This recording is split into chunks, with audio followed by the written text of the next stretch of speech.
So the idea of holding space is, how do we hold space to the richness of stories that are already there? Because that's the thing. There's stories who have been silenced and overlooked, but they're there, right? And we have learned how to silence ourselves, how to censor ourselves. We have learned how to show only the part that's acceptable to whomever. So how do we say, no, you can show up in the fullness of your story and we're not going to judge you, and do your thing and just be, that's what we need. So that's where the concept of holding space comes from.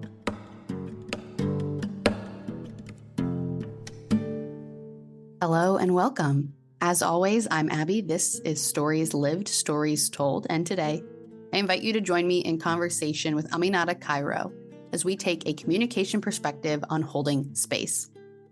To take a communication perspective is to consider what we're making and how we're making it through our communication practices. This means we look at patterns, context, stories, and relationships, and that we use curiosity, mindfulness, collaboration, and dialogue to create better social worlds. So whether the topic of today's conversation is familiar to you or not, the hope is that all of us can learn something new by using that communication perspective, which will reveal new ways of seeing and being for us. At the top of the episode, you heard our conversation partner today, Aminata Cairo. Aminata is an anthropologist, psychologist, educator, storyteller, and love worker. She's an independent consultant, a former lecturer of inclusive education at the Hague University of Applied Sciences, and the former lecturer of social justice and diversity in the arts at the Amsterdam University of the Arts. She is also the author of Holding Space, a storytelling approach to trampling diversity and inclusion. This conversation is the first in our series about showing up. So what is at the heart of these next 4 episodes is to ask, how are we showing up to each other? And this is such an important question to ask ourselves always, but especially when we're trying to use a communication perspective, because part of communication is how we show up to each other. Because when we talk about communication here, we aren't just referring to what is said as the communication. It's so much more than that. When you think about showing up as part of communication, you can think about what kind of attitude you bring to your interactions or relationships, what stories you tell and what stories you're guided by, what ways you respond to others, how you want to make others feel, and how you need to act in order to do so. There are a lot of different ways to talk about how we're showing up, and today with Aminata, we'll explore the idea of holding space as part of how we show up to each other and what that really means for us, for our relationships, and for our larger organizations and cultures too. So let's begin the conversation with Aminata.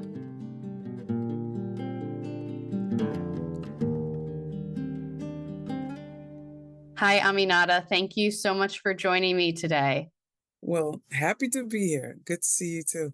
Happy to have you. I'm so looking forward to this conversation. And to start, best place to start, to introduce yourself. We'd love to get to know you a little more. And I know you've done many things and you have many stories, and I'm sure we'll hear more of that throughout this conversation. So don't worry about trying to get it all in just yet. But why don't you give us a place to start with getting to know you? Okay, I usually always start with, I'm a mother, I'm a daughter, I'm a sister. I'm a psychologist, anthropologist, a dancer, a former lector of inclusive education, and also the former lector now of social justice and diversity in the arts at the Amsterdam University in the Arts, and a Lyman T. Johnson Scholar. So I usually start with that. Yeah, that's a great start. I'm excited to dive in. Again, you've done so many things, and I'm curious about if there's a thread that you see through all of those things that connects them for you. But to start, I'd love to start with your book. I don't know if you just said that, but sure. Also an author, right? Holding that's space. True. That's true. So I just want to talk about holding space. Tell us about your book and what it means to hold space. Yeah. So I was living in the US teaching anthropology, and then I went on sabbatical to the Netherlands and decided to stay there. And because of my background in anthropology, found a job in diversity policy at a university. And from there, roll into a lectureship, which is a research professorship in inclusive education at the Hague University of Applied Sciences. So I kind of rolled into that world of diversity and inclusion. And I noticed that the way I was doing it was quite different from everybody else. Mm-hmm. So at some point came to me like, but you have to write about it, you know? So so that's what I did. That's how it Yeah. started. What was it? What was the differences in the way that you were going about things? I saw diversity and inclusion is a lot about a few things. A lot of times it's about those people. It's about those people of color. It's about gender. It's about, sexuality or disability, about those people and how those people have been marginalized. Um, and so my starting point is there's no those, it's only us, right? So that so that it was also a very intellectual approach, a lot of explaining and talking about stuff. But for me, it's a more fully embodied approach. And so the whole idea is about we have a certain way of relating to each other, which is full of inequities that have been historically shaped. And so the challenge is how do we change those relationships, collectively? And we have to do that by being really honest and sometimes vulnerable and looking at what we have created and what we maintain with each other. We've created it, but now we're so conditioned that we maintain those relationships and that's the work. And so at times it might be uncomfortable. We have to confront these things, but we do have to disrupt them. And so that is what it is about. And it's always again about us, about how we relate to each other and how comfortable we've gotten, even though sometimes it might not be comfortable. This is what we used to, so this is how we do it. Mm-hmm. And so to kind of disrupt that collectively, and how do we do that, knowing that it's going to be sensitive, knowing that it's necessary. And so that was something I didn't encounter, in the standard approach.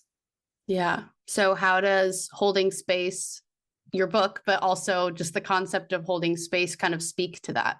So the idea of holding space is how do we hold space to the richness of stories that are already there?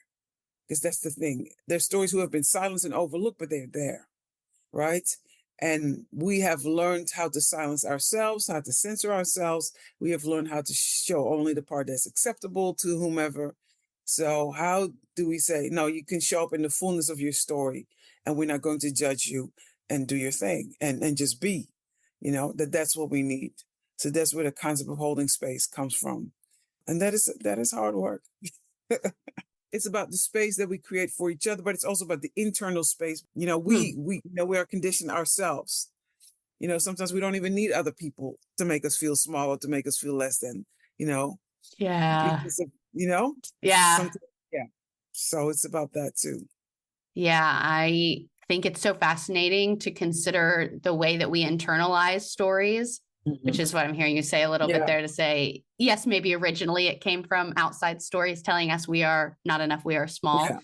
But eventually, you start telling it yourself because you've internalized these stories and really the meaning within the stories. Yeah. And I know that that's something that you and I connect on, kind of looking at that stories as this way of making meaning. And then also to say that also means we can tell new stories and make new meaning. And that feels really important. Yeah, you can change them. Yeah. The stories that we've bought into, the stories that we've been fed, the stories that are imprinted, like some stories are so deep, and so people talk about triggering. I don't necessarily use that language, but it's like, what story does this recall? What story, does this remind you of? Now, what story is this linked to this older story of, when my mother used to do this to me as a child, and now the story that I'm living now reminds me, and maybe not consciously, but it evokes those emotions. And so, and then once you understand that, to start chipping away at the stories that we hold on to. And sometimes it's also a matter of getting permission. I was like, no, I can't let this, if I would let this go, my community might kick me out, because a lot of our stories are also tied to the people that we belong to. You belong to us because you know this story. Yeah. And you had better demonstrate, this story. But what if I want to, live a different story? Will you still love me? Will I still belong? And sometimes, the answer is no. Mm-hmm. Yeah. When I think about, telling new stories for ourselves or writing new stories for Yeah. ourselves, I think holding space is such an important part of the conversation that maybe people would miss at first. Yeah. Because Yeah. if you think about telling a new story, you want to say, okay, well, that's coming from you. So just, just tell your story. Yeah. Maybe it's a previously untold story, but just tell it. But Yeah. you have to think about the context and the space that you're speaking your story into. And that's not always a welcoming space. And that's Yes. why so many Yeah. stories remain as they are or remain untold. And so I think there is, it's worth looking at because there are real actions you can take to create a space where people feel safe, comfortable, excited, willing to Yeah. tell their new Yeah. stories or to kind of try out new ways of being or making sense of the world, which I think is a really vulnerable thing. So it Yeah. makes sense that you'd want to create kind of a soft space around that. Yeah. So that's where first you have to make it safe enough, you know? And even that is complex because you hear a lot of people say, oh, I don't feel safe and therefore. So, okay, what does that really mean? Mm-hmm. What does that really mean? A lot of times it means I'm uncomfortable. It does not necessarily mean that it's not safe. Yeah. But, I prefer to be comfortable at any and all times, and if I don't feel comfortable, then I'm out because I don't feel safe. Oh, and so in holding space, I talk about the Dutch word gezellig, and gezellig means comfortable. It's a very big part of the Dutch culture. Oh, it better be gezellig, keep it Uh-huh. gezellig, and so the moment things feel uncomfortable, then we take that to me like, see, this gives me an excuse as an out because, it doesn't feel comfortable. Therefore, it must not be safe. No, it's just not comfortable. Mm-hmm. And you'll be all right. Sit in the discomfort for a second. Yes. The fact that you have to go through the discomfort maybe to get there, to build, to move forward. And that's where I bring in the blues. The blues is about, honey, I know it's hard. Bring it. Mm-hmm. Which is totally different.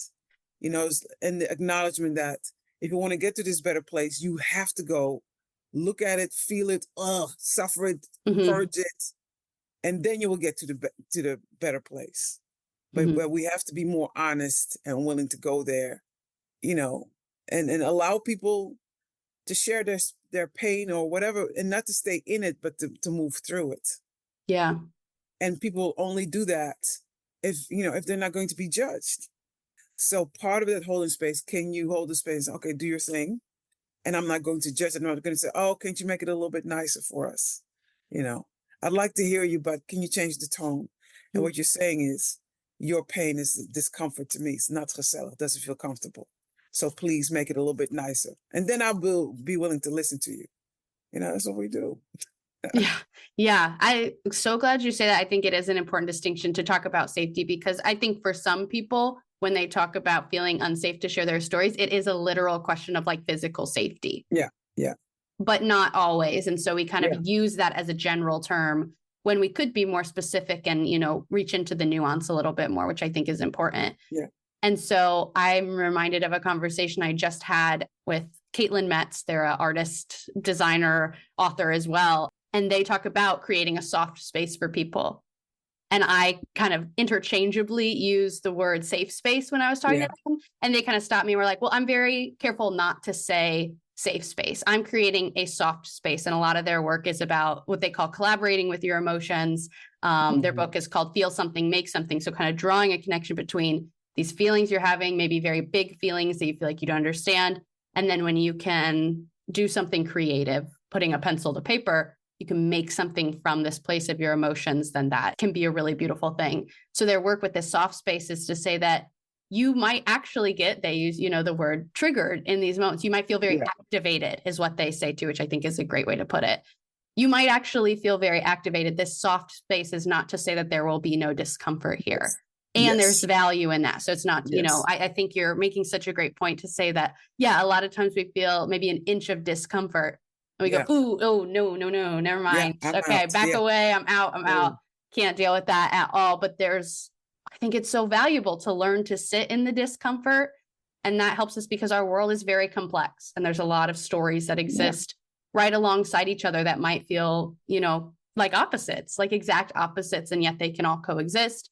And that's a complexity. And that is hugely uncomfortable for so many people.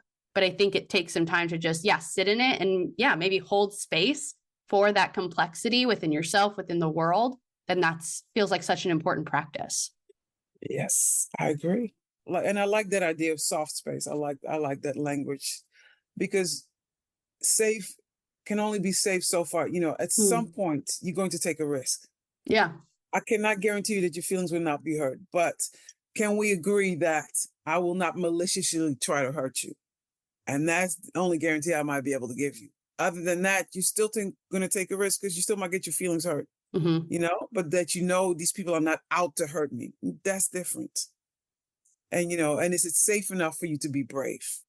But there's always, there's no guarantee in the fact that there's always, you're going to take some risk. That's what it requires. But again, if we can be purposeful about, in this space, let's agree that we will not try to hurt each other. That's a start. And then it's up to you if you choose to trust that, or, take a first step or whatever. But at least can we agree, certain things. Yeah. That feels like a great demonstration of what I use being a communication perspective, which is to center, the communication. And that has a lot to do with the space, in between relationships between people. And so that would be, what I'd call meta communicating about communicating. I think people forget that they're allowed to do that, because you can go to someone and say, okay, I would love to share my story with you, but let's talk about how this is going to look, what I need from this moment, how I want you to show up to me, how I want to show up to you. And you can actually have those conversations. And a lot of people you kind of leave themselves guessing when they don't have to. Yeah. I saw this group of people, it was online. I don't know if it's a conference or something about storytelling. And it was all about, this is how you do it. All these people are experts, and this is how you do it, and this kind of storytelling. And nor was it mentioned, but if I do tell my story, what will happen? What will happen? So it's not enough to go ahead and share my story. Yeah, but if I do get my story and it gets rejected or it gets minimized or whatever, I will hurt, I will leave, and I will never join again.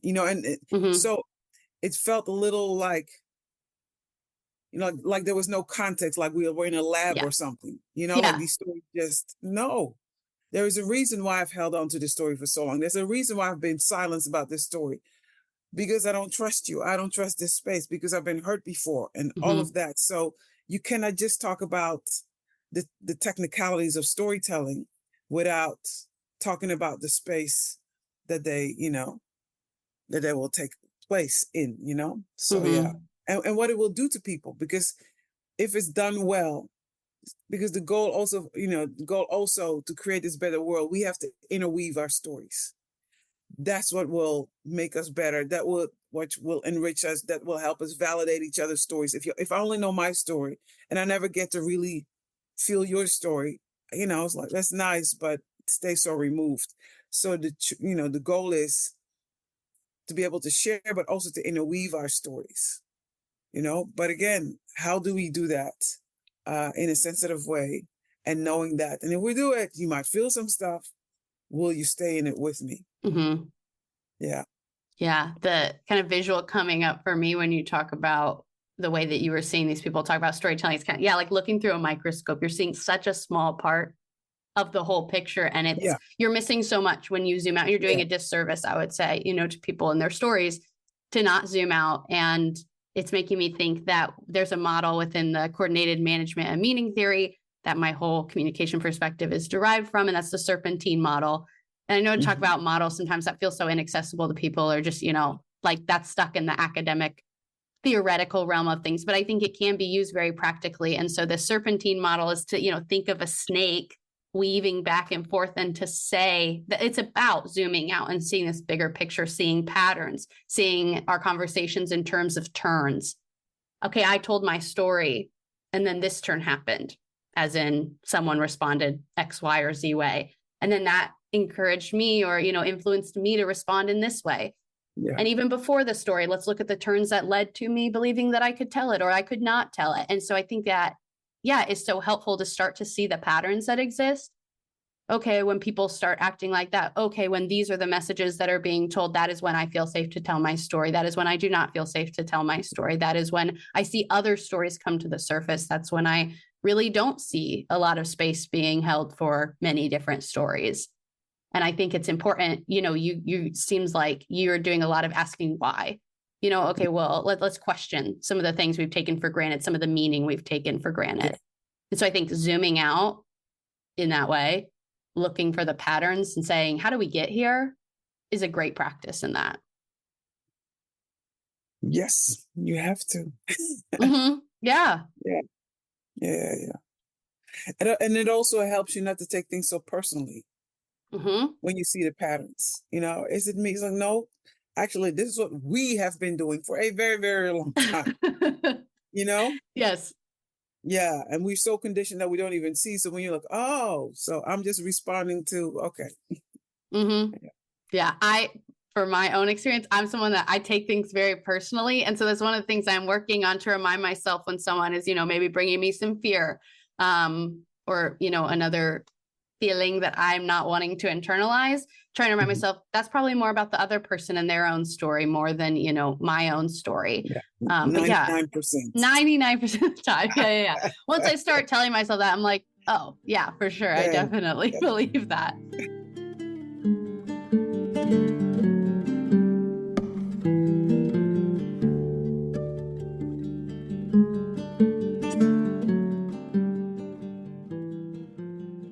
But I spoke to my communication perspective a little bit. I know you use what you call a storytelling perspective. In Yes. my mind, I think there's probably huge overlap between that, but I don't want to put words in your mouth. So can you tell us what does a storytelling perspective look like? Well, just like you said, the way we engage the world is through stories. The way we Mm-hmm. make sense out of the world is through stories. We create stories to make sense of things. Oh, this is how it works. Um, because if not, it would just be this incohesive data bank, but you make stories to make sense of things. And you know, sometimes the stories are wrong, but it helps because it's a story. It gives you a certain leeway. It gives you a certain path.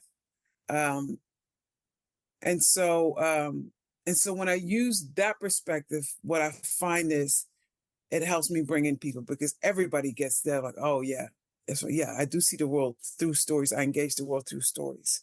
Um, like the meaning making that um, yeah. So that's, and so in the book, I had these big, theoretical concepts that it can be rather complex, but I wanted for people to get them, to understand them. And so I use stories. Okay, I have this concept.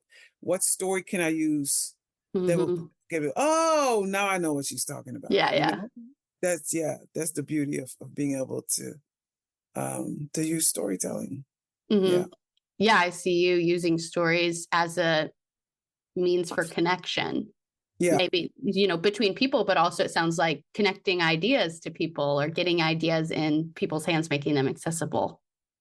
Yeah. And sense making. And it's interesting when I meet some students who have seen me speak when they come to me, oh, I remember you talking. And it's always a story that Mm-hmm. I told that I remember. They might not remember all the other stuff, but Yeah. they remember the story. Oh, you went in this, oh wow.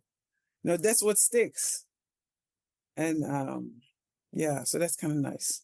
Yeah.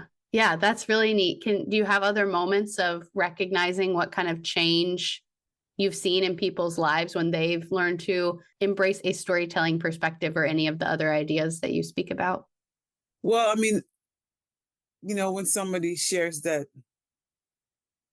through doing this, they've changed the perspective on their own lives because now they, see their story differently. Mm-hmm. That's one of the most gratifying things. One person said was considering suicide, and then they read some of the stuff that I wrote, and then things shifted. So it's like, Wow. well, okay, I'm done. I'm done. Yeah. Wow. That was the best, most wonderful compliment. And it was not even about a compliment, but it was about, because a compliment was like, oh, look how great I've done. It's not about that. It's about, look what this work can do. Mm-hmm. Look what we can contribute to other people's lives. And that's the gratitude. Yeah. Mm-hmm. That's the joy. Yeah.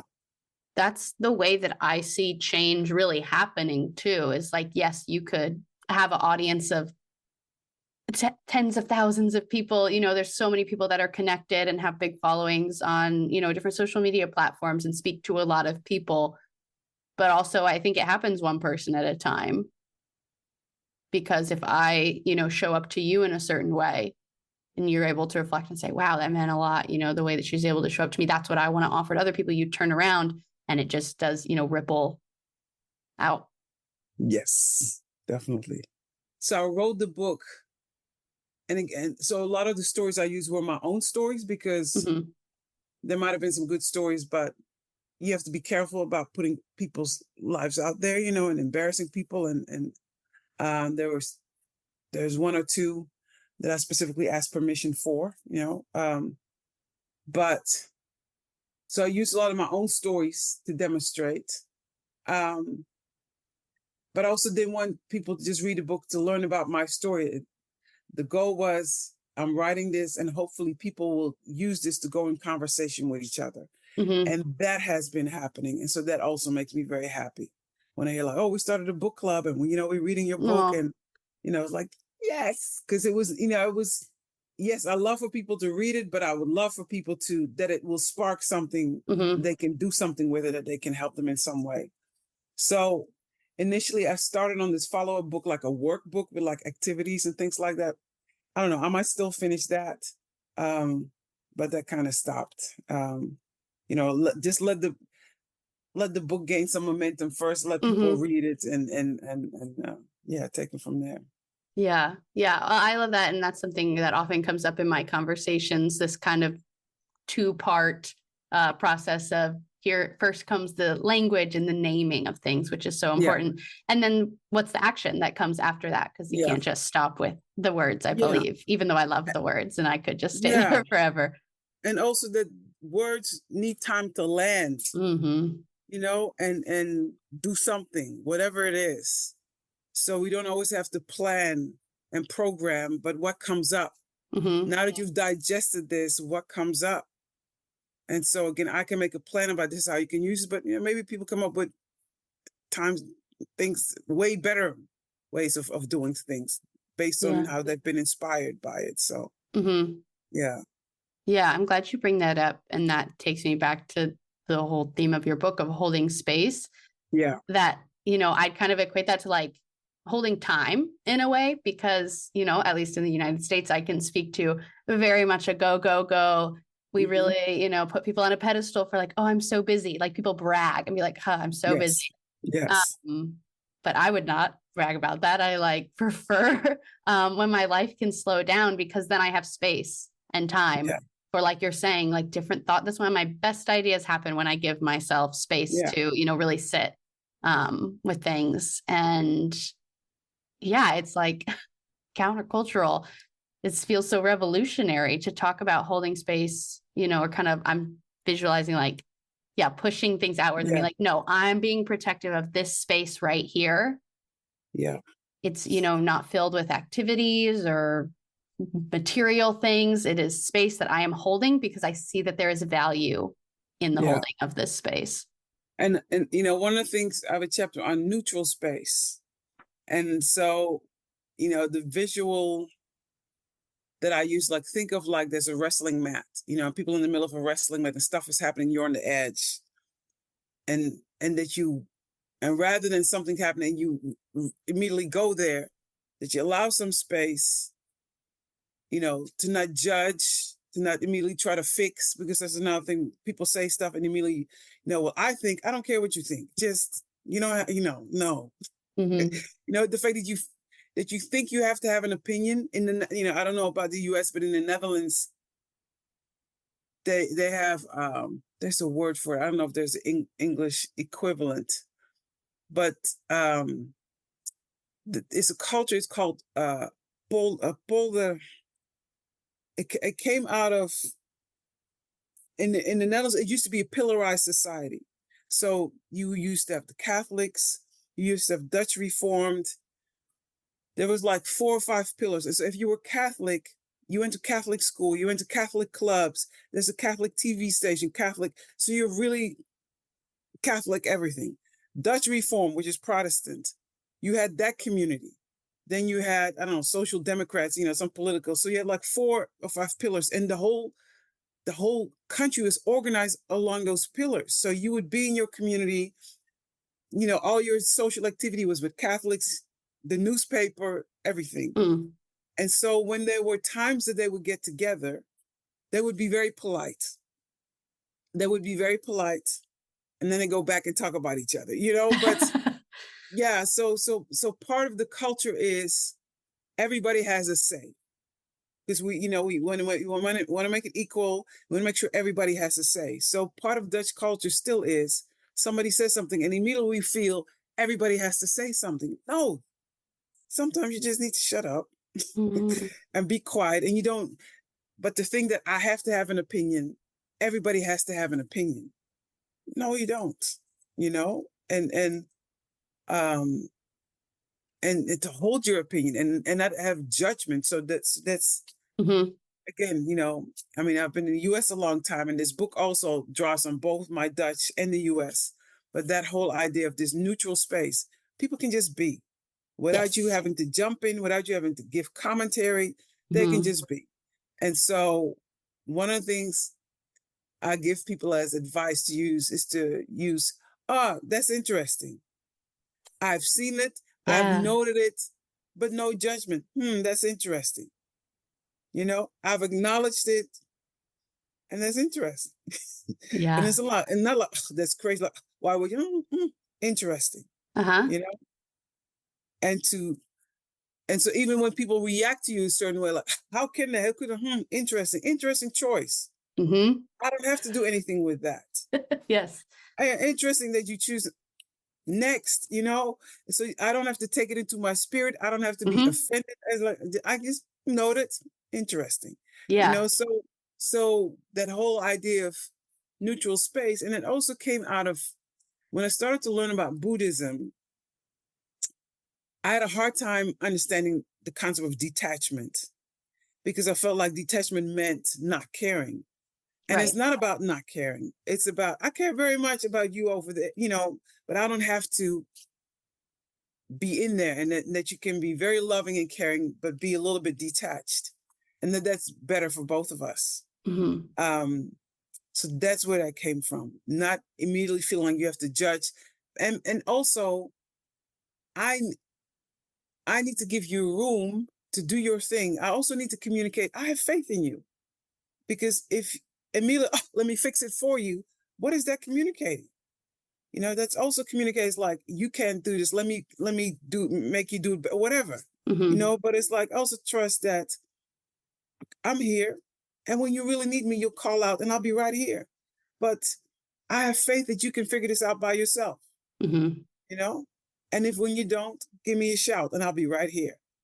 So even that, if we can communicate that I have confidence in you, I believe in you, I think you are brilliant. You might not think right now, but I think it. So let's wait and, let's give your brilliance time to come to the surface, Mm-hmm. and I don't have to run right away to fix that for you. You are allowed your time to figure it out.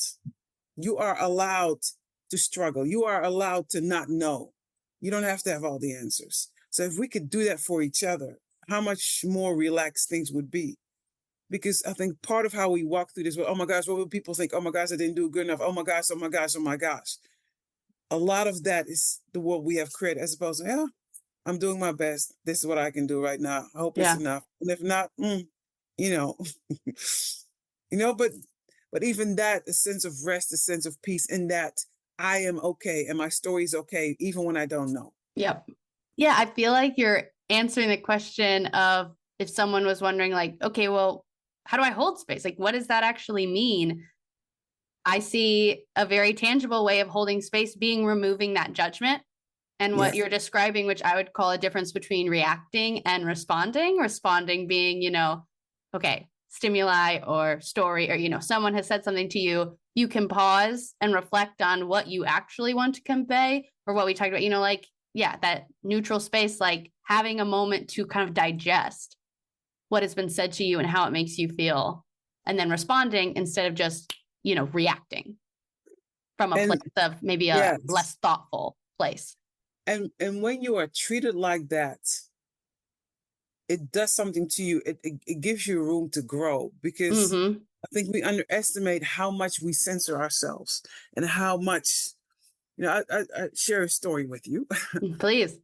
Yeah, I recently worked with somebody, worked on a team, and we did some things. And I know I have the tendency, and I have this with my children too. I see things quickly and things make a lot of sense. Oh, okay, this is it. Okay, come on, let's roll. And sometimes you leave people behind because they're like, huh, wait, what? And you're already there, Yeah. right? So I was working with this person. Okay, we're going to do this, this, and this. You got it? And they're like, yes. Now we're going to do this, and this. Yes. They said yes, but it was really no. It was really no. And then later that came out. I was like, oh.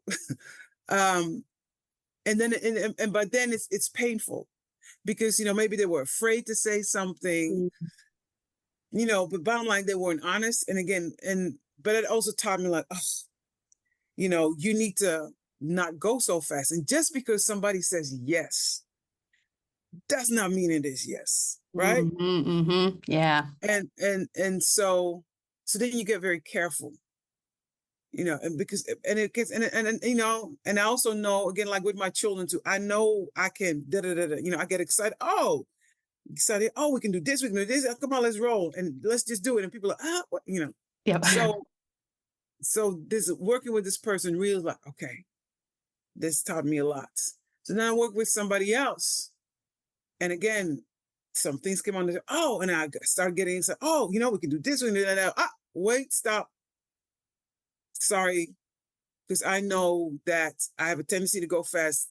Am I going too fast? And the person's like, no, do your thing. I know this is what you're good at. Mm-hmm. I trust you. Do your thing. And I was like, oh, wow. The joy, because when somebody gives you that room, no, you're fine. Do you, Mm-hmm. and that you can just do that without judgment. This is what you're good at. I trust you, and total freedom. And it's like, oh, wow. Oh, wow. Because, you are a professor, you are in the lead, you are a parent. So you're always responsible for, Mm-hmm. and I know, again, I can go very fast, but, but you start centering yourself. Am I going too fast? Am I leaving people behind? Da, da, da. And for somebody to say, no, do your thing. It's like this burden lifted. Yeah. It was very nice. So Yeah. again, so if we can do that for each other, you know, hold the space, Yeah.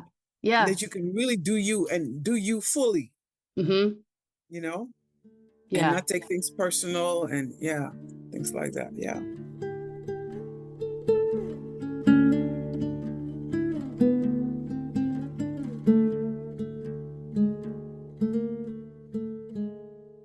I'm thinking of my younger self and how I would react instead of respond in, what maybe seem like inconsequential moments, but enough over the lifetime makes it your pattern. I think about in high school, maybe people would make references to things that I didn't know about, but my assessment of the social situation was that I needed to know that thing in order Yeah. to quote, fit in, be cool, Yeah. whatever. And so I say, yeah, I get that. I know what you're talking about. And that was like a reaction. Like it was like, I would say yes. And then after the fact say, I don't know what they're talking about, or I don't like that thing. Why did I just Yeah. say that or I think of myself too, probably the biggest example actually is I like to know things. And I don't like to be new at things. That feels very vulnerable to me. Not to say I never, still put myself in Yeah. that situation. It's one of those things where it's like, it's a discomfort. I'd like to lean into it, but I'm thinking about that someone, oh, well, do you know what that means? I go, oh yes, of course. Because again, I'm reading the social situation saying it would be better if I knew what that thing was. Mm-hmm. I'll Google it later. I'll just, get Yeah, through this. yeah. And so I think of all those moments of reacting, and I appreciate what you said a second ago of what does it do to you if you are always reacting? And what does it do to you when you are always being reacted to? Mhm. And that feels like it creates a kind of social world or relationships that are not as authentic as they could be because there's not the Mhm. space there for you to respond. And again, maybe I don't, want to use the word safety necessarily, but there's not the, softness of the space to feel like you can land there with vulnerability and say, for my, in my case, I actually don't know what that is. Could you explain that to me? Yeah. Oh, I'm Yeah. not familiar with that reference. What is that? Yeah. And I like, the soft space feels right because it's like the space itself is soft, even though within that you might be feeling uncomfortable and prickly and challenged. Yeah. And I know certain academic spaces, again, where we have these stories that your value is based on your status and your achievement, you don't dare say that you don't know. Yeah. Yes. Especially as a professor, where I expect, well, of course, you read all these books, you've done it, so you should know. I know a lot of things. It's a whole bunch of more stuff I don't know. Yeah. And I read this 10 years ago. Things I'm sure will have changed by now. But am I going to take the risk? Do I trust? Right. No? Because we have created this space where it means something to be an academic. It means something, that whole validation system. Yeah, will I take a risk? Will I take the risk? But and I don't think there are professors, who are doing things differently. Like, this is a learning space. We're learning together. If I'm guiding you, yes, I know a lot of stuff. There's also a lot of stuff I don't know. Yeah. And I need to be able to say that. But I know there are certain cultures where the teacher is God and knows everything. I've been in places like, in certain places in Africa or, I know in certain places in Asia, you don't question the teacher. And I also have seen teachers just say, excuse my language, bullshit because they had to say something and they didn't know. But I cannot admit that I don't know. So they just make up something, as opposed to, you know what, let me get back to you on that later. Maybe I need to look it up. That's an option.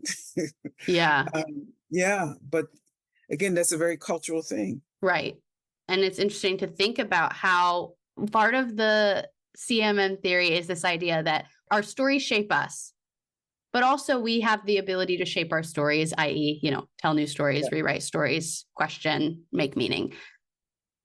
And so it is interesting to think about maybe identity as a piece of that cycle of how are the stories we're told and the meaning that we make shape how we see ourselves and what our identities are. And then how do the identities that we cling to shape the stories we tell? That's what I'm seeing in the example you just gave, that maybe someone who is, for example, a professor or a leader in some capacity in a certain culture would respond and would tell, quote unquote, tell or live a story in a certain way because of how they see that identity, because the stories that are around that identity. And that, again, if we think about meaning being something that we make, and again, I think that is like a beautiful idea to say, wow, we make meaning and we can make new meaning that actually serves us better and leads us towards these better social worlds. That's very exciting and empowering. A challenge when you have to do that kind of first step of like, okay, we'll deconstruct and look at the previous meaning that's been made. And then what's the actual meaning you want to make? But I think that applies. Yeah, our identities and the ways that we interact with the world are all based in the meaning that we've made. So do we like the meaning that we've made, or do we want to make something different? Yeah. And again, and also back to the whole embodiment. And when we are going to shift to that new meaning, you're going to feel something. And it might be uncomfortable and it might be scary. And because it reminds me when I taught international summer school, and half, or not more of that, the first time I did it, half, if not more of the students were like from China. I had visited before, seen the class before I taught my own class. And I noticed the Chinese students, they do not open their mouths, they only speak when spoken to. So I saw that, like, okay. So the first thing I did, I removed the tables. So there's no barrier. So we sat in a circle, removed the tables, and then in the beginning really talked about this is how we're going to learn in this space, and to be very specific about it will be different than what you're used to. And rather than like a lecture and then a discussion, we started with a discussion. Like we had two people that had to prepare to facilitate a discussion in the class. They had to come up with questions and people had to talk. And we talked about the fact that, and for some of you, this will be hard because you're just not used to it. So there was a lot of silence and sitting in silence and waiting. We'll wait. And then I had my Australian girl and the girl from Denmark. And then they would go, oh, let me wait. Because I know for me, it's easy. By the second week, my Chinese students were, I have a story to tell. Can I talk? Mm. It took a week, but they got there and they shared, they had never been in a class like that where, their opinion mattered, or that's not how they were, these are the facts, give the facts back to me, and now, no, we wait to hear what you think. Mm-hmm. So I saw the transformation. I saw that it was possible and how freeing it was. And when they came, we want to share, it took a while and it took patience. Yeah. But the beauty of it also was that my Western children, they got it like, right. Let me not speak all the time. I know this is easy for me because this is how I've been trained. No, we'll sit and we wait, however long it takes, And the second time I taught the class, it's the same thing. I had more Americans. I had my Americans, and then Taiwan and China, and with one girl, and she would speak, and you would have to listen. It was soft, really, really soft, but she would speak, and so we're gonna even don't dismiss, don't dismiss. They might not talk in the way that you're used to. She was talking, and it took her a little bit of effort and took patience on our side, but we'll wait. Yeah. Because she has something to say, and what you have to say matters. Yeah. So that was a beautiful experience. Yeah, that's incredible. And I'm thinking now about how you can hold space on a number of levels. Because when you first started talking, I was kind of thinking about something that I am working on, I would say, is actually holding more space like for myself. So I've kind of, I talked about being like a people pleaser, I guess is kind of the best, most understood words I could put to it. To say that I am someone that maybe shrinks myself down to allow other people to have more space in a kind of, I want to keep the peace way, or in a, I just feel more comfortable, or I assume other people will feel more comfortable if I just, express less opinions and just agree with everybody.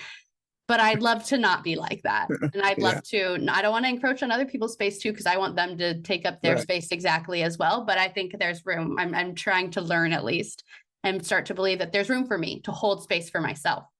And then also you can be holding space in, your interpersonal relationships, maybe one-on-one. You can hold space in the classroom and, large groups of people. And what you're talking about, almost holding space for, not just different individuals, not just different stories, but for different cultures, feels like, kind of a higher level of that, not necessarily better or more important, but just bigger. Yeah. And it takes me back to this language of, really embracing dialogue, or what, we'd call in a communication perspective, cosmopolitan communication, which is, specifically different than other forms of communication that are maybe more like us versus them. A cosmopolitan communication or a dialogue would be about, existing in this tension, or what we could say holding space for other people's ways of being and thinking. And at the same time, standing firmly, being profoundly open to this, and also holding our own ground, holding space for something, and holding our own space as well. And I think that's so beautiful. And your story is important because kind of checking my own self, I know that it could be really easy for me when you say, oh, well, in these other cultures, the professor is the end of the line. You do not question that person. I could be kind of like, well, that's not my ideal situation. I want a world where, you can kind of question. And again, we're all just making meaning together, and people aren't put in roles where they're forced to react instead of maybe having the space to respond. But that's not it either. What I love about your story is this kind of like meeting in the middle, when you hold the space for everybody to be exactly as they are, and also make them a little uncomfortable and kind of stretch the meaning that can be made and the stories that can be told. Then you're able to, bring these two groups that their stories and their ways of being maybe looked like exact opposites. Yeah. You still bring them together when you create the space for that. Yeah. And that's, if you're purposeful about that, it can be done. Because be very purposeful about that. And again, and to always mention, and when we do this, it might be uncomfortable, but I need you to hang in there with me anyway. I think that even just saying this might be uncomfortable, and then doing the maybe uncomfortable thing, I think makes it such a different experience than not acknowledging that. And then just doing it, because I think people can, again, have the stories of like, whoa, I'm uncomfortable right now, but nobody's acknowledged that this should be uncomfortable. So is something wrong with me? Right. You know, Yes, those kind of exactly. stories like snowball and build on Yes. each other. Yes. So if you can name things and say, this might be uncomfortable, and yet here we go, you know, that's not Yeah. stopping us. Yeah, that feels like that itself opens up a whole new avenue of Yeah. stories. Yeah. Yeah. I've just been asked to give a presentation on the imposter syndrome, which I don't believe is a real thing. Yeah. But again, because, you know, it's a lot based on anxiety and things like that. And Mhm. what message does the anxiety give, and where does that come from? What is the story? And what's the story you're stepping into? What's the story that you're bringing that evokes anxiety? But also because of my background as a clinical psychologist, I have issue with calling it a syndrome, Sure. because we love diagnoses. Mhm. And oh my gosh, I have a syndrome. No, you don't. You know, you're stepping into a story, an existing story, you know, where you might not fit, and you bring, you know, it's this clash of stories. And once you understand that, okay, Mhm. if this clash of stories, but also then this emotional response, which can affirm, see, you know, I'm sweating, see, I'm nervous. This much mean this only confirms that I have this syndrome, you know, and it's like, no, you're just uncomfortable. It's all right. Yeah. I think that's important too, that, yeah, and we've had a previous conversation to say that naming things can Yeah. be so important and also can kind of keep you stuck, you know, if Yeah. you're not continuing Yeah. to, Yeah. you know, Yeah. look at the meaning, ask why question, Yeah. things Yeah. like that. Yeah. And so to me, when I think about, okay, if imposter syndrome maybe is not the most accurate way to describe what's going on, I want to ask, like, okay, well, what is the truth at the core of that? That makes so many people resonate with that or cling to that, Yes. quote, diagnosis, you know. And I see it as being what this whole conversation we've been talking about, you know, this, like, I have this deep-seated discomfort with being in X, Y, or Z situation. Yeah. And when you call it an imposter syndrome, it's like, okay, there's something wrong with Wrong me with and the me. way I'm Yes. showing up, where I think the reality is that, no, the stories that you have been told and the context you exist in is what make you feel that you don't belong here. I'd put Yes. that, you know, maybe in the umbrella of like representation matters. If you've never seen a story, you've never been told a story, you've never seen anyone that, for example, looked like you in X, Y, or Z role, Right. then you're showing up with imposter syndrome, and that's not anything inside of you, you know? Right. Right. Right. Yeah.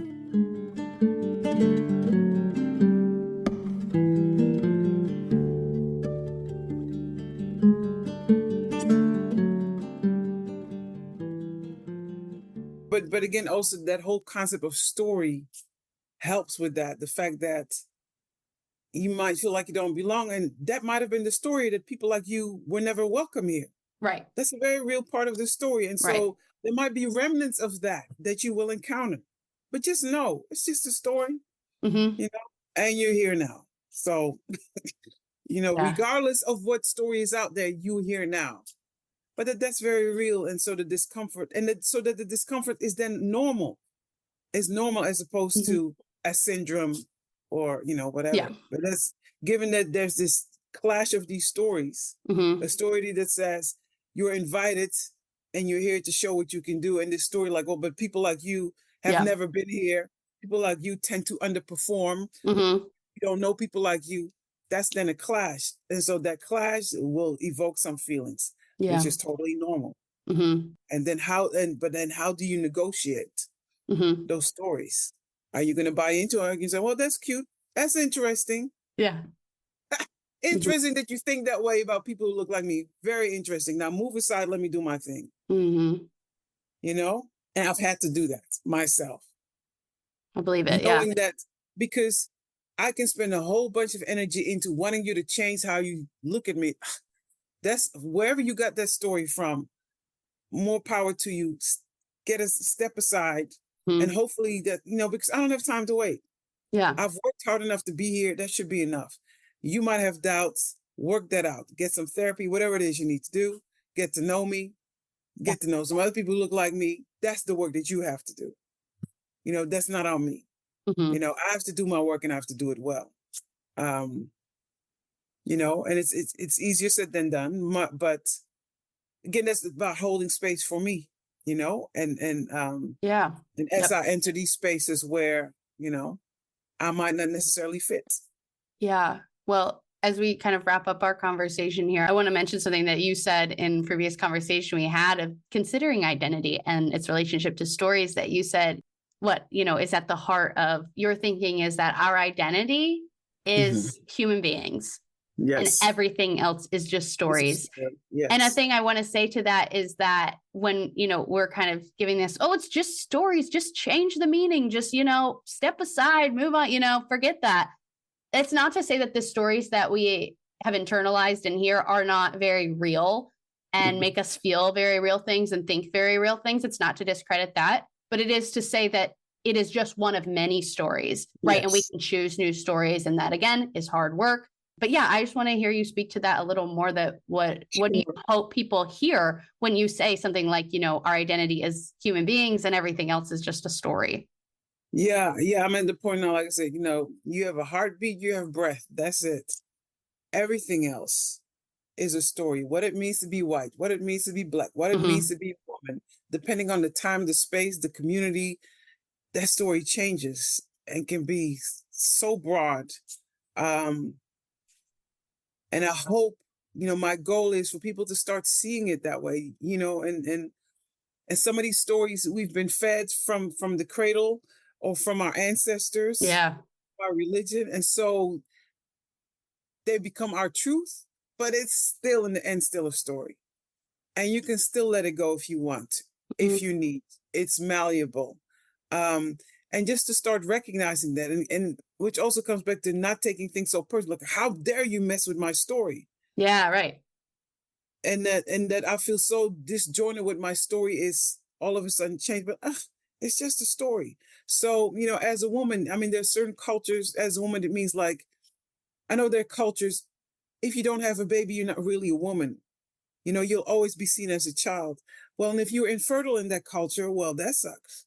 You know, and you get treated a certain way. And so that might affirm like, see, I'm not fully a woman or whatever that means. But it's still just a story Mm-hmm. which served a purpose. And maybe it served a purpose 100 years ago, when we had a low population. But in this day and age, Yeah. and Right.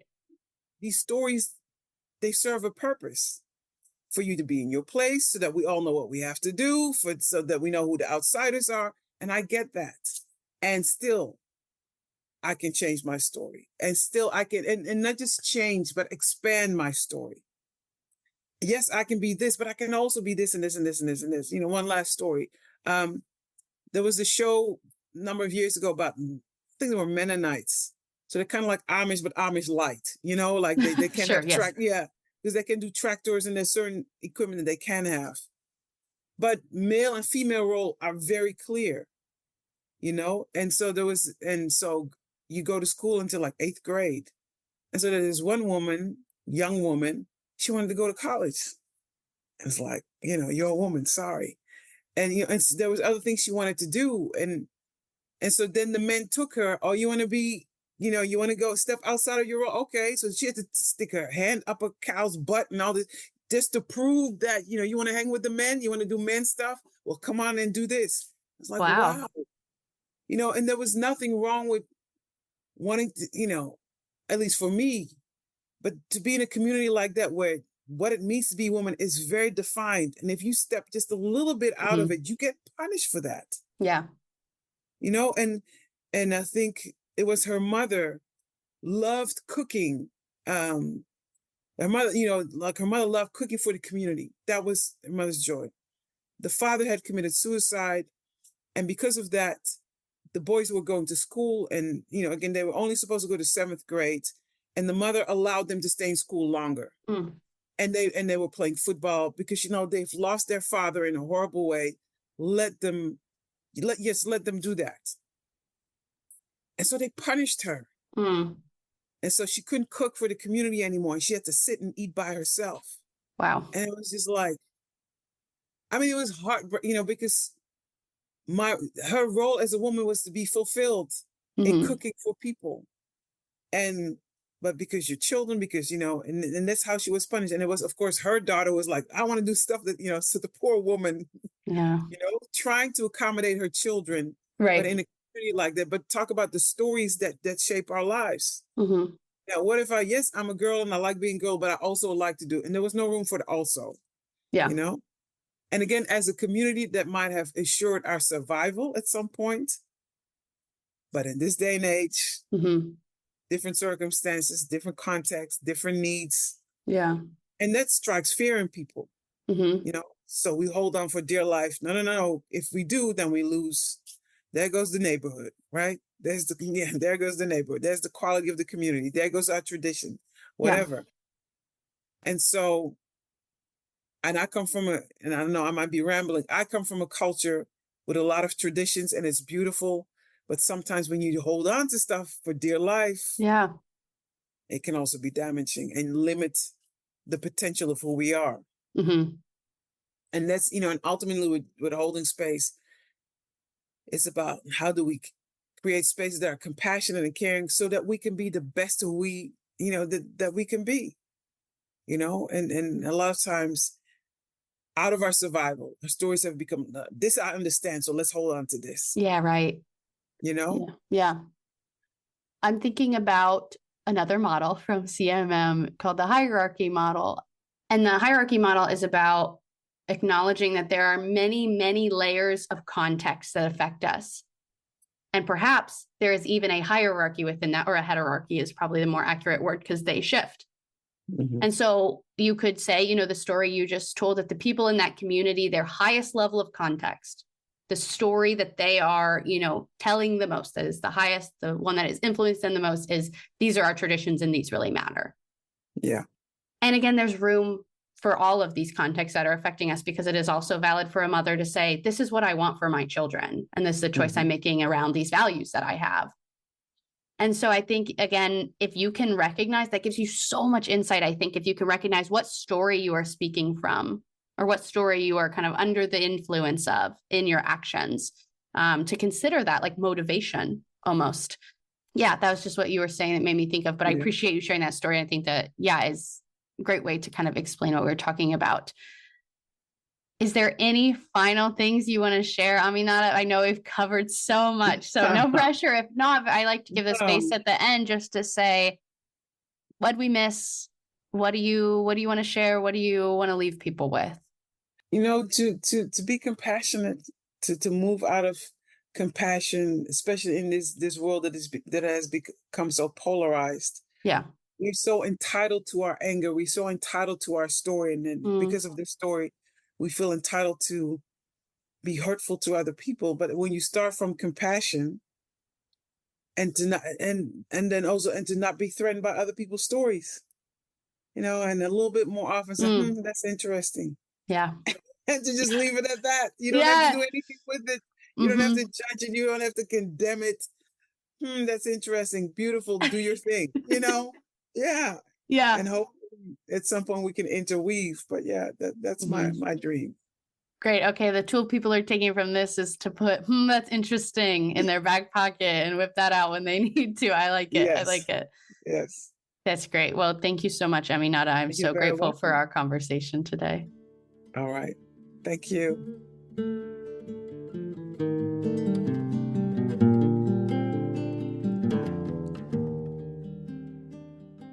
Okay, that is all for our conversation with Aminata, but still just the start of this series on showing up. At the end of each episode, I like to offer some questions to reflect on, which act as a next turn so the conversation doesn't stop just because the episode does. Today, the two questions I would have you think about are, how are you showing up? And where can you learn to hold space? You're always welcome to reach out to me to share your reflections on those questions, whether it's the day you listen to this episode, a week later, a month later, a year later. The invitation is always there. And you can connect with me through email, the website, or by commenting on Instagram and YouTube. Links to all the places to connect with me are in the show notes. Also in the show notes are some links to connect you to the initiatives of the CMM Institute. I'm supported by the CMM Institute for Personal and Social Evolution, and this podcast is just one of many initiatives that are all designed to move us toward those better social worlds by taking a communication perspective. You can learn more about the CMM Institute and those other initiatives in the links that I've provided in the show notes. Thank you for showing up. Thank you for being curious. And thank you for being a part of this story. I'm Abbie, and this has been Stories Lived, Stories Told.